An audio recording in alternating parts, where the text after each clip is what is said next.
Hello everyone. आज है 20 मई 2026 और आज हम डिस्कस करेंगे DNA mapping of pangolin trafficking के बारे में। पैंगोलिन तस्करी की डीएनए मैपिंग हाल ही में मई 2026 में प्रकाशित एक महत्वपूर्ण वैज्ञानिक अध्ययन के कारण वैश्विक और राष्ट्रीय स्तर पर चर्चा का विषय बना हुआ है। 7 मई 2026 को विज्ञान पत्रिका PLOS बायोलॉजी में शोधकर्ताओं की एक अंतर्राष्ट्रीय टीम द्वारा एक अभूतपूर्व अध्ययन प्रकाशित किया गया। इस अध्ययन में वैज्ञानिकों ने डीएनए मैप्स विकसित किए हैं जो अवैध रूप से तस्करी किए गए पैंगोलिन के मूल भौगोलिक स्थानों यानी कि ज्योग्राफिक ऑरिजिन्स और उनके तस्करी मार्ग यानी कि ट्रैफिकिंग राउट्स का सटीक पता लगा सकते हैं। इस शोध ने अंतर्राष्ट्रीय स्तर पर तहलका मचाया है क्योंकि इसके जरिए पहली बार वन्य जीव कानून प्रवर्तन एजेंसियां यानी कि लॉ इन्फोर्समेंट एजेंसीज पैंगोलिन के अवैध शिकार के सटीक केंद्रों यानी कि पोचिंग हॉटस्पॉट्स का पता लगाने में सक्षम होंगी। पैंगोलिन दुनिया का सबसे अधिक तस्करी किया जाने वाला स्तनधारी यानी कि मैमल है। इसके मांस और शरीर पर मौजूद स्केल्स की चीन और वियतनाम जैसे देशों में पारंपरिक चिकित्सा बाजारों में भारी मांग है। जब भी अधिकारियों द्वारा पैंगोलिन के स्केल्स जब्त किए जाते हैं तो उनका मूल स्थान जानना नामुमकिन होता है, इसलिए क्योंकि जब शल्कों में मौजूद डीएनए अक्सर बहुत खराब या क्षतिग्रस्त हो चुका होता है, जिससे पारंपरिक आनुवंशिक विश्लेषण कन्वेंशनल जेनेटिक एनालिसिस काम नहीं करता था। इसकी कुछ वैज्ञानिक समाधान है, जैसे पहला जनसंख्या जीनोमिक्स यानी कि पॉपुलेशन जीनोमिक्स। वैज्ञानिकों ने पूरी तरह क्षतिग्रस्त डीएनए पर निर्भर रहने के बजाय पैंगोलिन जीनोम के केवल 671 विशिष्ट आनुवंशिक स्थानों यानी कि जेनेटिक मार्कर्स को लक्षित किया।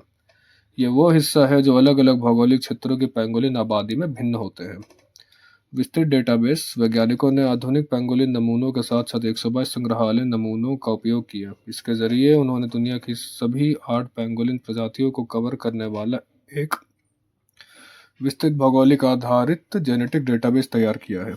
इस डेटाबेस की तुलना जब भी किसी जब्त किए जाएंगे पैंगोलिन शल्क की जाएगी तो यह तुरंत बता देगा कि उस जीव को किस विशिष्ट जंगल या क्षेत्र से शिकार करके लाया गया था। भारत के लिए क्यों मायने हैं? पहला है पूर्वोत्तर भारत कनेक्शन।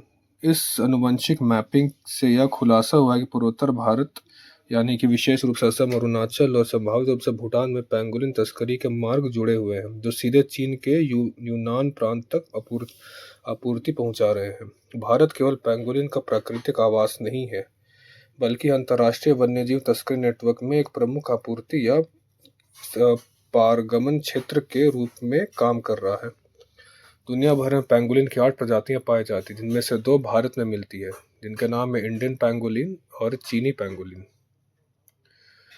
इसे प्राकृतिक कीट नियंत्रक यानी कि नेचुरल पेस्ट कंट्रोल भी कहा जाता है क्योंकि यह वयस्क पैंगोलिन साल भर में लगभग 7 करोड़ कीड़े मकोड़े और चींटियां खा जाता है।